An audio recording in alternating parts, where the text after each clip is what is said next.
Mwanamke huyu unayemuona hapa ana umri wa miaka 31. Unaweza usiamini, lakini hivyo ndivyo jinsi ambavyo ilivyo.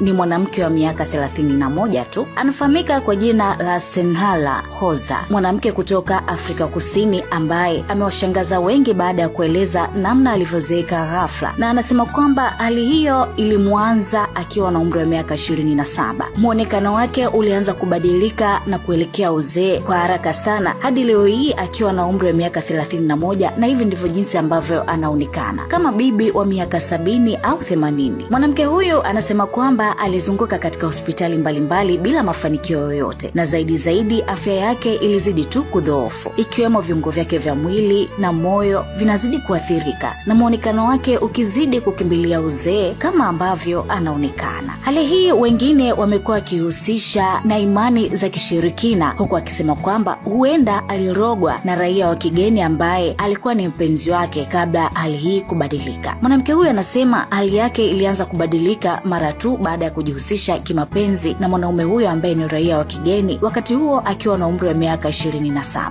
na hivyo kumpelekea kuhisi kwamba huenda mwanaume huyo alimroga, na ndio maana amekuwa akizeeka siku baada ya siku tofauti na umri wake. Senhala anasema kwa sasa anapata ugumu wa kumlea mtoto wake mdogo ambaye kwa sasa anatunzwa na mama yake Senhala ambaye ni bibi wa mtoto huyo. Labda nikuulize wewe mtazamaji wa Wasafi Media, hali hii umeshawahi kuishuhudia kwa mtu yoyote unayemfahamu, na suluhisho lake lilikuwa ni nini? Japokuwa wengine wanasema kwamba huo ni ugonjwa wa seli, kwamba seli zinazeeka haraka na ni ugonjwa ambao hutokea kwa nadra sana, na wataalamu wengine wanasema kwamba hali hiyo inatokana na homoni inayoitwa arachnida protozoa kuzidi kwa kiwango kisichohitajika mwilini, na hivyo kupelekea mtu kuzeeka tofauti na umri wake. Lakini pia inaelezwa kwamba zipo sababu zingine ambazo zinaweza zikapelekea mtu kuzeeka haraka tofauti na umri wake. Sababu hizo ni kama vile kukaa kwa muda mrefu kwenye mionzi ya jua, hiyo inaweza ikasababisha mikunjo kwenye ngozi, madoa ya uzee na kudhoofika. Lakini pia uvutaji sigara